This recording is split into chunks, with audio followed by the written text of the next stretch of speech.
importante, nagkasama tayo. Grabe ah. Naunahan mo pa ako. Ang galing mo. May bakod ka na agad. Congrats. Samantalang ako, di mo naman yun, oh. Light materials. Kahoy. Buti pa sa'yo. Sementado na.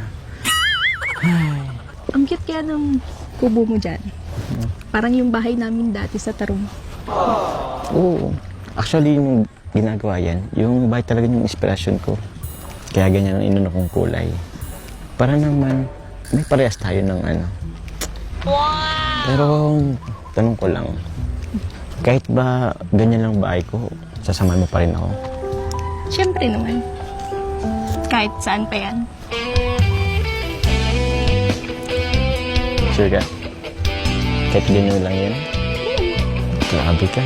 Napakdig mo naman ako.